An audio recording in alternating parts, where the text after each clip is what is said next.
Hi, you're listening to Pushing Beyond the Obvious, and I'm your host Mukesh. Today we have with us Soren. He's the author of the best-selling book Leapfrogging and the CEO of Innovation Point. So I'm really looking forward to your next book as well. So before I kind of continue, I'd like to ask you to introduce yourself, the body of work that you have done, and how all of that has led to where we are today. Great. Thanks, Mukesh. Nice to be here. I am Soren Kaplan. I do a number of different things. I'm an affiliated professor at USC Center for Effective Organizations. I write for Fast Company. I teach at a couple other business schools, Copenhagen Business School, as well as Melbourne Business School in Australia. And I run Innovation Point. And we've got global clients. We're a small consulting firm, but we work with companies like Disney, Visa, Colgate, Kimberly-Clark, Red Bull, and many, many others. Nice. So let's talk about leapfrogging first. I read your book Leapfrogging some time back, and I've been going back and forth, referring to a lot of content that you had already written in that. So one of the things that came not as a surprise was the power of surprise itself.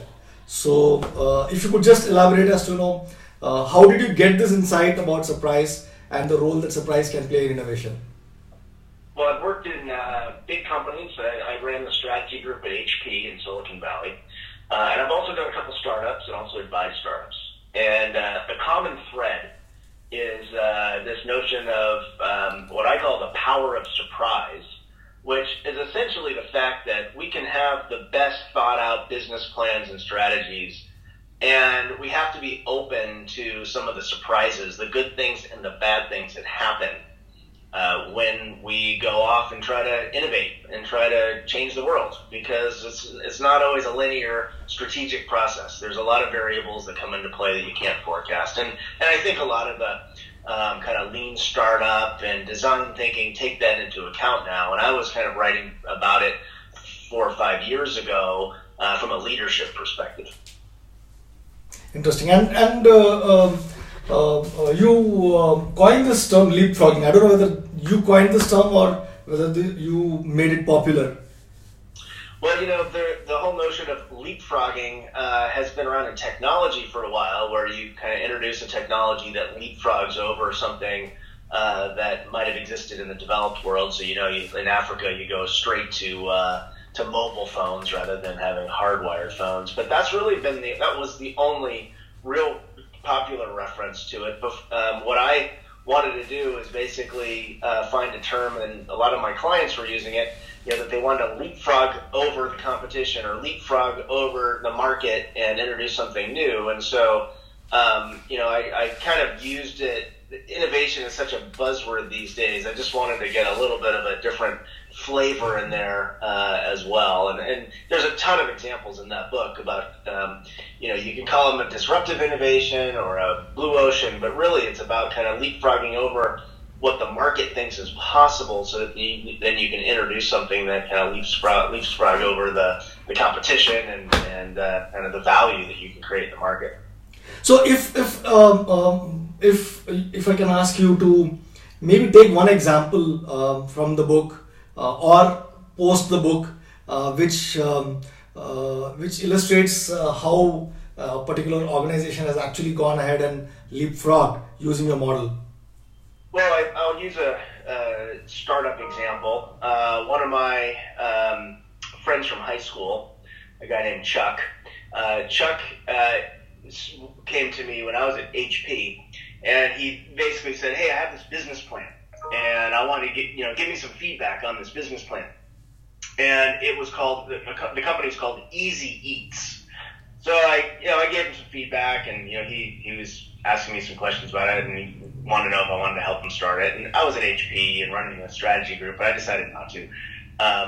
But he ended up getting a lot of funding, and it turned into a company called Open Table, which is the leading restaurant reservations service in the world, basically. They were just acquired for $2 billion, I think, around there by Priceline. But here's the story, because it was fascinating. There were 17 competitors at one time for Open Table, and Chuck wanted to basically see if he could get the most famous restaurateur in probably the most, kind of famous food city, New York, at the time, on be part of Open Table and on the system. And he thought if he could get this guy named Danny Meyer on the system, that he would really kind of lock up the competition. So he went to New York, he met with Danny, and he said, this is a great reservation system. We can get you new, people making reservations. And he looked at Chuck and he said, well, this is interesting, but my tables are full every night. I don't need more reservations. So for an entrepreneur, the core of what his business was all about, he had kind of the most important customer saying he didn't even need the service. So that was a really negative surprise, so to speak. But Chuck, what that did is Chuck went back and he kind of tested his own assumptions, and he thought about, if you're in the restaurant business, you might have a popular restaurant, but what don't you know? And what he realized that maybe Danny Meyer didn't know is that his tables were full every night, but he didn't know who was sitting at his tables. So Chuck went and redesigned Open Table and essentially created a whole CRM kind of back end and created kind of this customer relationship and data information about who was making reservations that the restaurants could access. And that shifted the business model and shifted the whole product. And Open Table was able to basically survive the dot-com bust and also survive that significant competition. And that negative surprise was really positive when it came to really rethinking what the business was about, and Open Table became kind of the leader in the market as a result. Nice. So kind of very easily dovetails into your new book. It's called The Invisible Advantage. So what is the invisible advantage? So the invisible advantage takes the premise that every product, service, business model, and technology will be commoditized and undifferentiated over time. So no matter how great your product is, over time, you're going to have to reinvent it, and it'll be a commodity. It'll be commoditized. Everything's getting commoditized. So how do you then create sustainable competitive differentiation is really the question. And it's obviously through innovation.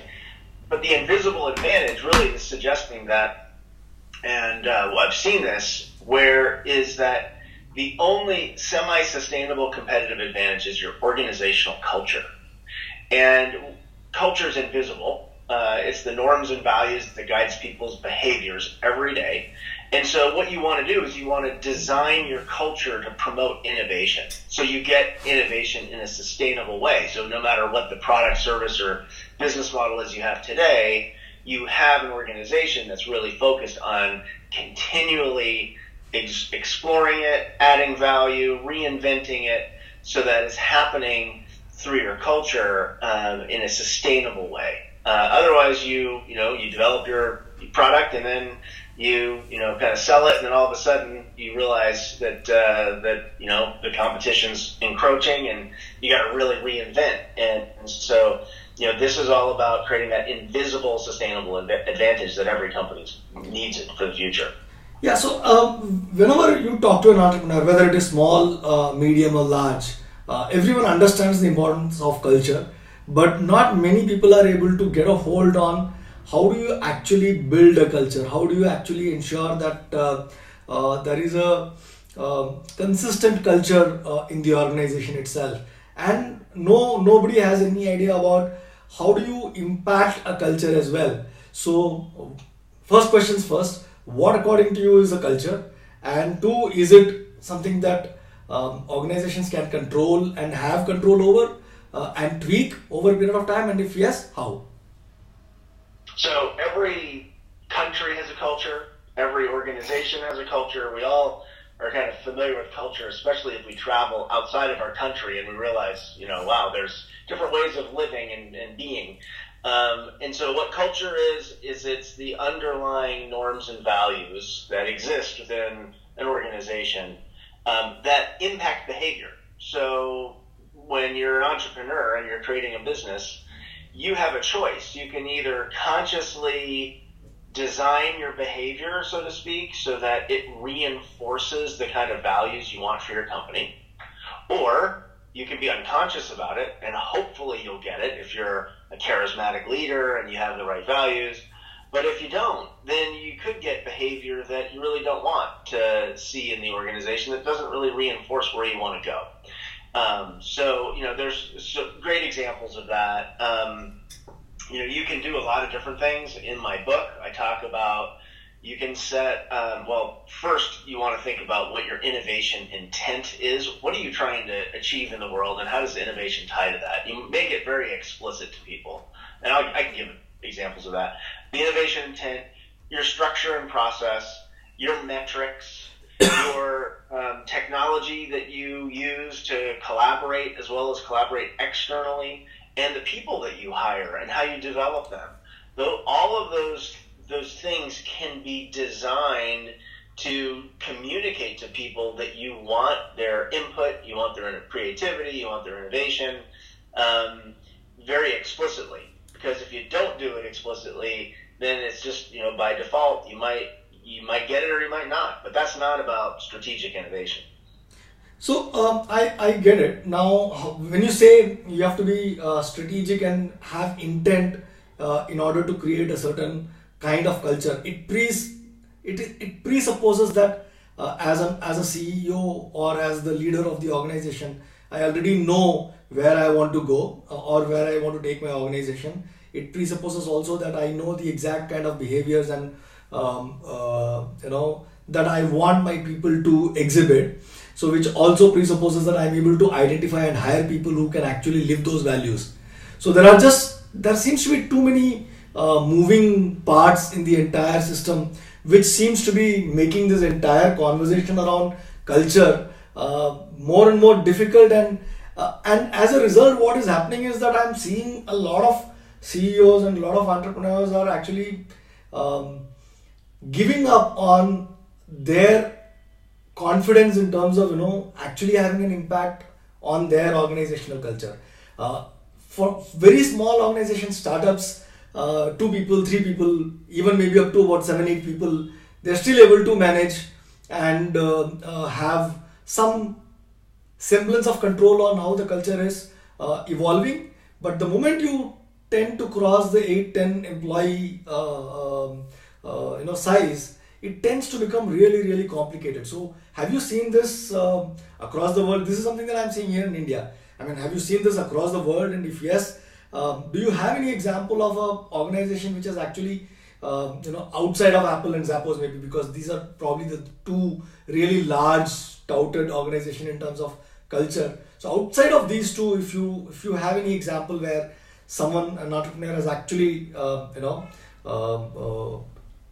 consciously designed the organizational culture in order to take the organization in a particular direction. So, a couple things here. One is, you're right, it's very complex, and that's why people don't really focus on it, because there's a lot of variables that go into culture. What I try to do in my book is break it down and say, here are the 7 things that you want to focus on. And then I give very concrete examples. So let me give you some. So I talk about your innovation intent. What do you want to do? Well, if you're an entrepreneur, you need to figure out how are you trying to change the world for customers. So your innovation intent is essentially a statement that you can share with everyone that says, here's what we're doing to change the world for customers. So there's a software company in Silicon Valley here called Intuit, and their innovation intent, which is really their mission statement, is about they want to change their customers' lives, their financial lives, so profoundly they can't imagine going back to the old way in terms of managing their finances, because they provide financial software. So they want to change their customers' financial lives so profoundly they can't imagine going back to the old way before they were using their software.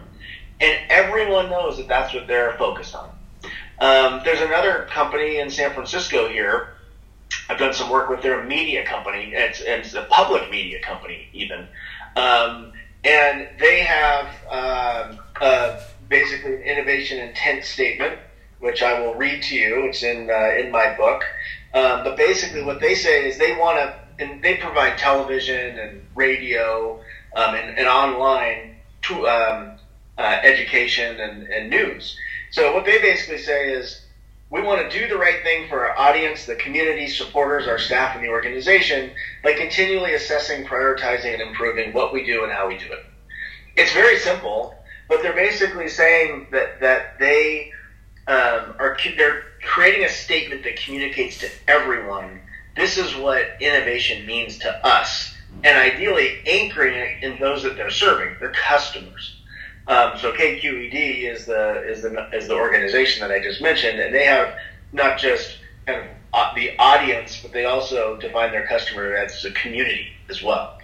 So those would be two examples of the innovation intent side of things. And so there's a lot of people having intent, but to translate that intent into reality is also a bit of a major challenge, right? So do you have any examples in terms of how or what one could do or what one should definitely avoid doing in order to be able to translate the intent into actual reality? Well, so, getting close to customers is really important. So there's another company that's profiled in my book, which is a new case study. It's never been written before, and it's Zipcar. And so Zipcar in the United States basically created this, I think, was one of the first to create the sharing economy and really paved the way for Uber and Airbnb's business models. So Zipcar basically is a ride-sharing service where you can have a monthly subscription, and you go and you get a car and you drive it, and then you can return it, and you can use it for an hour or you can use it for a day, and then you actually clean the car yourself and somebody else goes and gets it and they use it. And it's way cheaper than renting a car. So Zipcar has an intent to essentially, they wanted to create a mobile-first model. So they went through a couple years ago a transition where they were one of the first out there years ago doing this, but it was all web-based. You had to log into your computer to make a reservation. Well, what they realized is a lot of their users are millennials, and so they needed to kind of take a mobile-first model, so the mobile phone.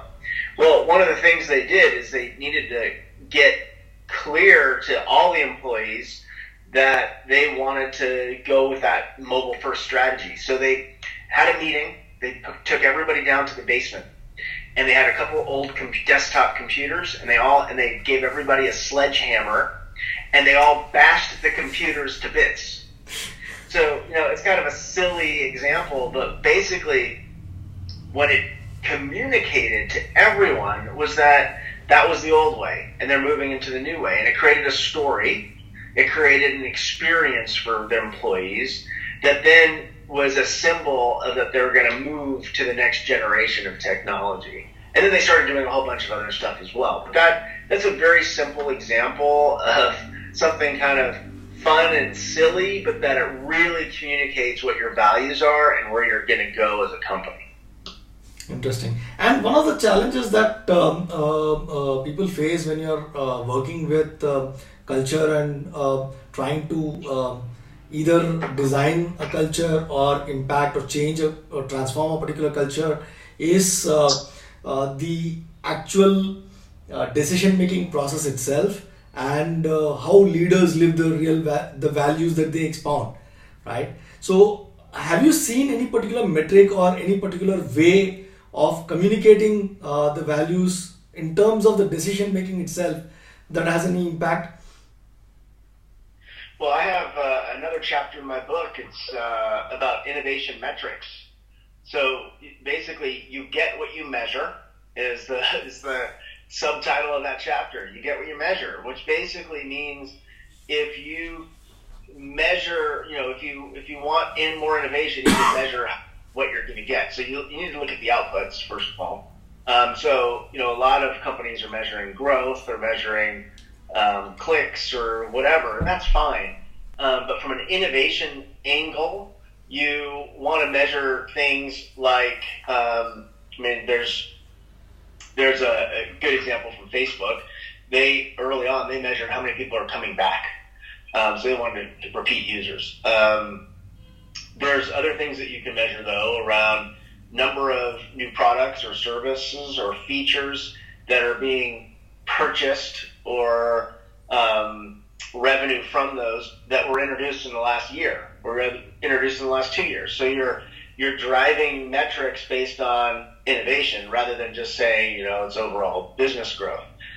So that's an example. But from a leadership angle, you can also basically say, a lot of leaders, especially when you're an entrepreneur, you got to do everything, the long-term stuff and the short-term stuff. But as you grow, sometimes the leaders tend to continue to operate, and they're really focused on the short term.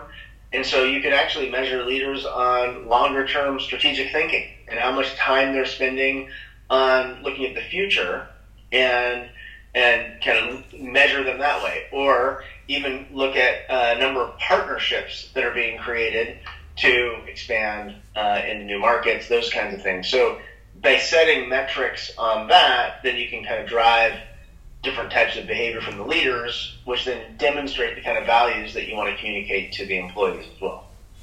Interesting. And the other challenge when we are talking about innovation and organizational culture is the entire concepts around, it's not that a lot of these organizations don't have enough ideas or creative people in their organization, but it is the entire innovation process or framework itself which kind of stifles some of the most creative ideas. If you look at large organizations, or even for that matter mid-sized organizations, I find that typically entrepreneurs or even leaders pick ideas and invest in those ideas which are familiar to them, which they know that they can execute really well, and are not comfortable whenever someone proposes a truly creative idea which has the potential upside as well as a potential downside. Now, so what have you seen in that which can actually people can learn from? Any examples on how someone else has done it? Well, I think getting the customer directly involved is always a way to get leaders to not resist an idea, because if the customer is saying, we want this, or this is a great idea, then that's really the tiebreaker right there. So I have a couple examples of this, but if you go back to Zipcar also does these things called customer roundtables. So on Saturday mornings, they get about a dozen customers, and they come into their office with a group of employees, and they spend a day talking about what they like with their user experience, what they like with the overall service, and they actually use it to do a design thinking workshop with their customers and come up with new ideas or tweak existing ideas. So they're designing in customer input and feedback, in a very creative session. You also have Intuit. I mentioned them earlier. They do these things called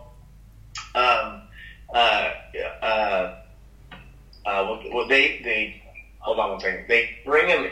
They have a once a month. They bring customers in to basically be on a panel, and anyone can come, and the customers are just sitting in front of the room, and you come in and you can ask them any kind of question you want. You can ask them about an idea. You can test a product concept with them. You can show them a mock-up. But it's they call it customer office hours. So I was forgetting the name of it. Customer office hours is just a time where customers are made available to employees. And so they're designing into the work environment and the work process a very informal way to interact with customers. And that's a great way to create, into the process, a way to get that customer feedback, which then allows you to kind of avoid the not invented here. Because if a customer is saying it's either a good idea or a bad idea, or we want this thing, that really helps to circumvent that issue that you just mentioned. Yeah.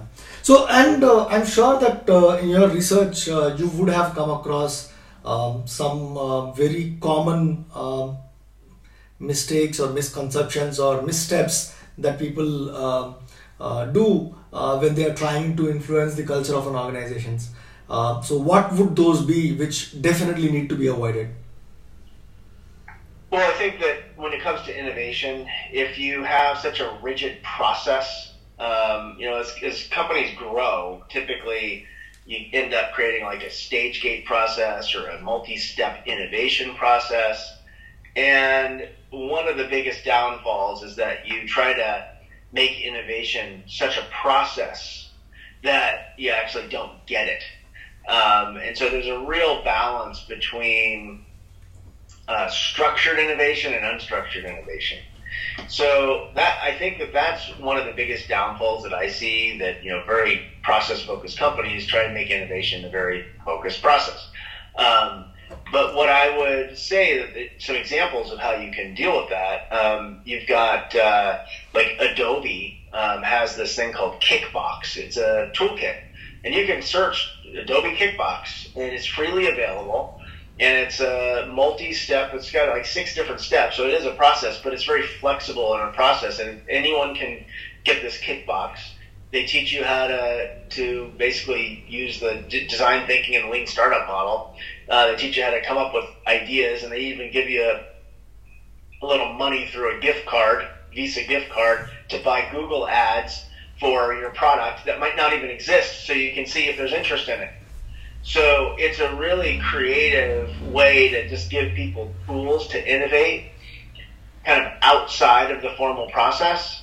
And then you have other companies like Intuit. If you search on Intuit Catalyst Toolkit, there's another example, which is a design thinking toolkit that anyone in the whole company can use, no matter what function.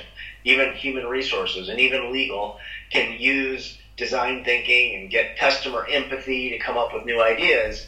And so being able to recognize that innovation, there's a process to it, but you also want flexibility. And so you can give people toolkits and frameworks so that they can innovate within that broader, within the innovation context, but not be stuck to a specific process.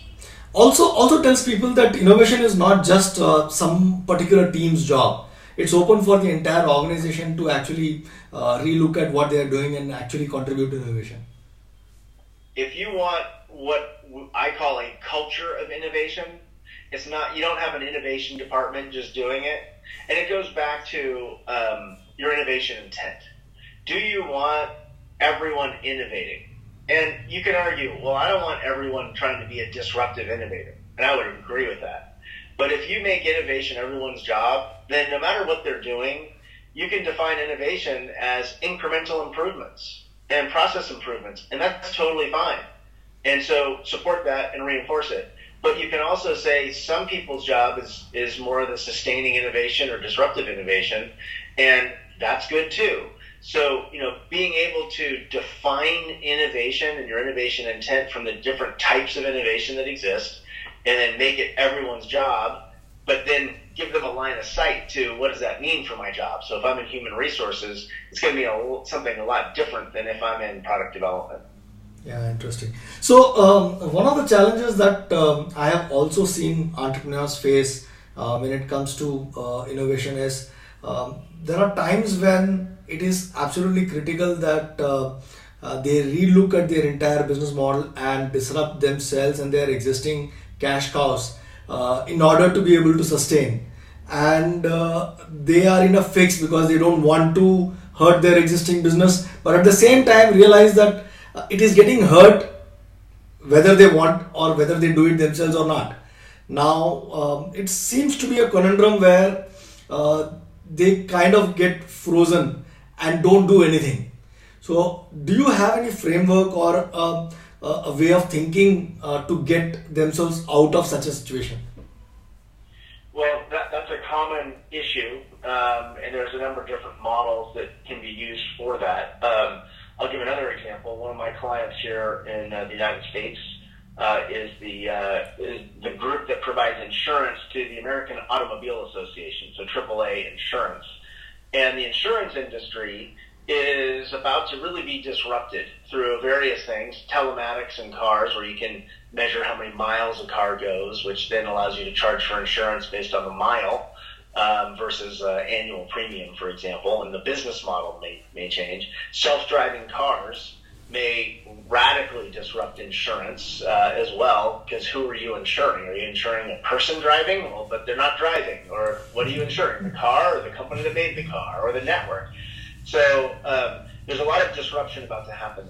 So I've been working with the executive team, and one of the things that they did is they basically decided to define 3 types of innovation. They've got the continuous improvement. They consider that innovation. That's incremental innovation. They have what we call sustaining innovation, which is kind of the next generation of being a really good insurance company. But then you also have the disruptive innovation. So that might be whole new business models in insurance, or even businesses outside of insurance. So those are 3 dimensions of, or definitions of innovation. Then the question is, well, where are they going to come from? So if you define your innovation portfolio and what you want, your strategy, then you can say, well, are we going to get disruptive innovation if we just keep doing what we're doing? And probably the answer is no. So, you can get the continuous improvement. You can continue to improve your, the sustaining your business.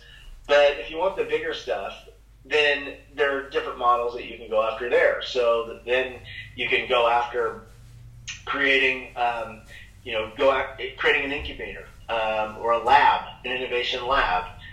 There's a number of companies that have those. You can go out, basically partner up with external accelerators and or go after and partner with startups through a venturing process.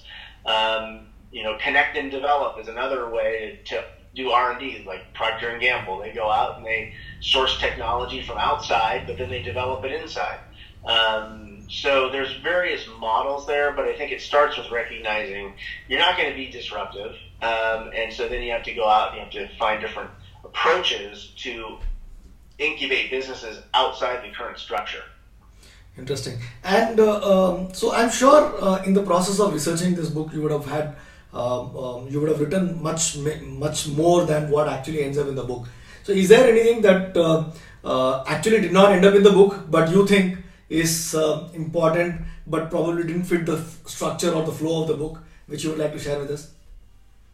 Yeah, that's a really good question. Well, one of the things I wanted to include in the book, which I did include to a certain extent, is a model called the Invisible Advantage Map. And it's a template and a toolkit that anybody can use. There's PowerPoint tools that you get the book and you actually get a toolkit to go along with it. And I also included an online, or it's a survey. Basically, I create an online survey and do a diagnostic. So I can go in, I can diagnose the culture through the different dimensions that I think are most important. And I did include that in the book. Now, there's a lot of other things you could include in a book, like all the tools and methodologies and things like that. I included the core essence of what you need to understand your culture and to define it. What I didn't include, I guess you could say, would be all the examples that kind of go along with it, the clients that I've worked with, which informed all of these tools.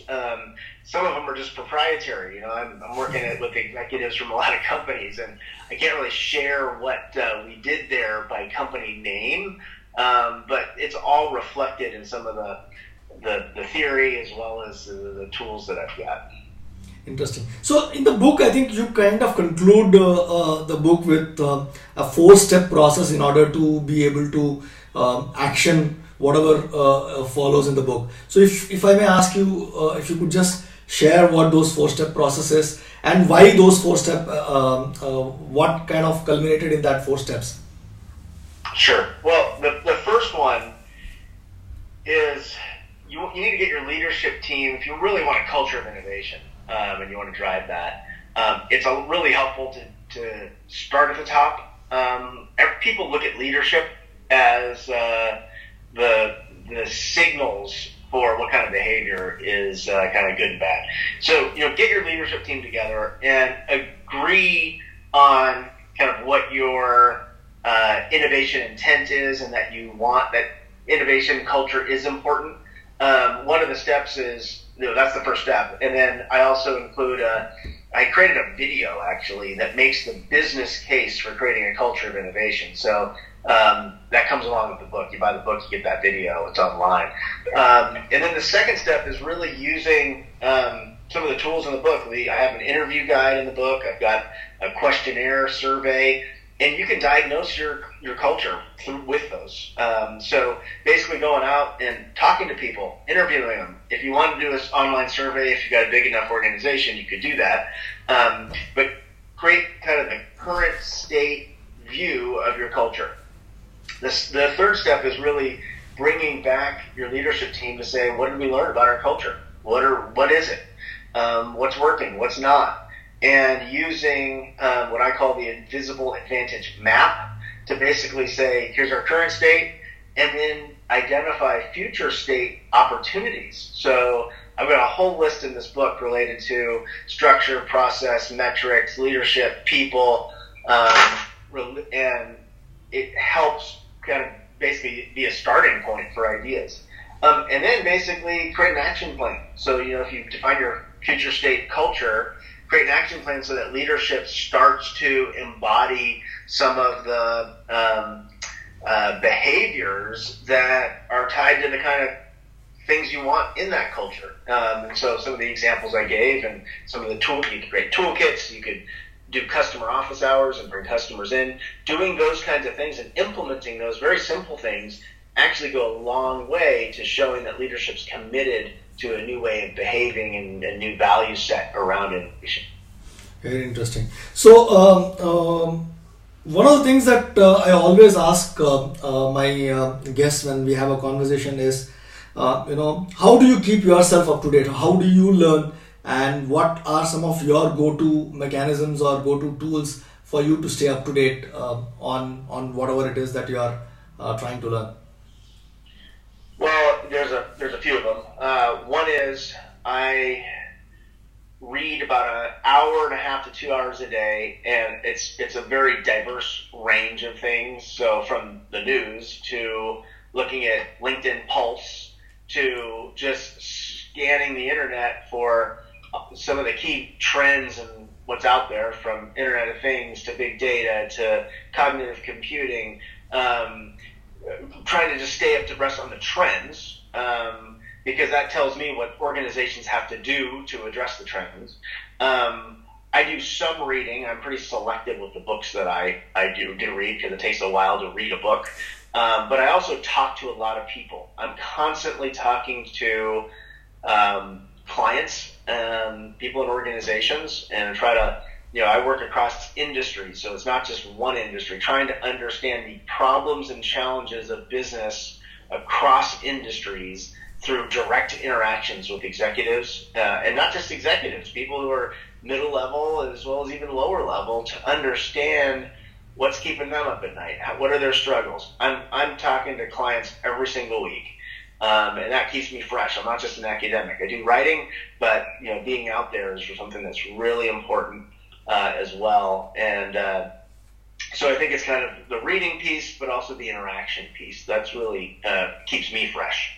Interesting. And any piece of content, any piece of creative, it could be book, it could be a movie, it could be a documentary, it could be a piece of art that you would like to recommend to our listeners, which has had a big or significant impact on the way you think and you approach your work? So I'll just share one of the latest books that I've read, which I like, is David Burkus's Under New Management. Under New Management is just a great example of the different types of management styles as well as practices that are different from the traditional hierarchical kind of management model. And he's got some great examples in there. And I think it's just, it's the tip of the iceberg. It's a good illustration of what some companies are doing. And then the question is, kind of what's next. But I think that's a good way to kind of get your thinking going a little bit differently. Interesting. So he's been a guest on our show earlier for his earlier book, which is The Myths of Creativity. So maybe I should get him back and talk about. You should bring him back for sure. And So the show is called Pushing Beyond the Obvious, right? So what is so obvious to you, but people still miss all the time? We started with the question about surprise. People miss those surprises all the time because business is designed to hate surprises. When I was doing my research for my first book, I went onto Amazon and I typed in, I was looking for business books with surprise in their titles, and 100% of them were about how to avoid, minimize, reduce, and prevent surprises in business. And what a surprise. Everyone hates them. Everyone hates them, and they're a reality of life. I mean, think about it. We all, in our own personal lives, have had positive surprises, and a lot of us have had negative surprises. You got to deal with them. It's life. Well, for some reason, business is set up to think that we should avoid them, and that even strategic planning, if you create your one-year plan and you have your list of actions for your one-year plan, if you have to divert from those, a lot of companies look at that as failure, that you weren't able to plan effectively. Well, how can you assume that you know what the future is going to hold, even 9 months out? So I think a lot of people don't see the fact that the business world is just about surprise, and the question is, how do you respond and react quickly to things you can't predict? And that muscle memory, in terms of responding to surprise, is your innovation culture, which is exactly why I wanted to write about that. But that's a thing that I think is beyond the obvious. Yeah, I mean, also dovetails into what Nassim Taleb talks about as anti-fragile. I mean, if you can't manage and grow and become stronger because of surprises, then there is, at some point in time, you will break. Yeah, absolutely. I think those who will win in the future are those who will be able to respond quickly to those surprises. So if there is one thing that you want our listeners to do after listening to this conversation, what would that one thing be? Other than go get my book? Of course. Oh, okay. No, I think the one thing that I think anybody should do is they should look at what their own assumptions are about why they're in business and what they're doing. It's going to go back to your innovation intent. What are you trying to do? How are you trying to change the world for your own customers or those you serve in a positive way? So, I think business is about making money, but also, those companies that are focused on creating positive change in the world, I think that's really, kind of where it's at, and customers want to do business with those companies. So, one thing outside of buying my book is to look at your own innovation intent and how you're going to change the world for your own customers. Nice. So the book is The Invisible Advantage, and when is it available? Tomorrow. Tomorrow is 17th of January, so I'm sure that by the time this episode comes out, the book is already available. Please go get it. I am already reading the book and enjoying I got an advanced copy from NetGalley, so I'm reading the book and enjoying the book for sure. Where can people reach you, Soren? People can go to www.leapfrogging.com. That's my own personal website, and you can get information about the book, as well as more information about my consulting firm, Innovation Point, and other resources there as well. Lots of articles and tools. Super. So thanks a lot for taking time and talking to us today. It was a pleasure. Thank you. A real pleasure to be with you.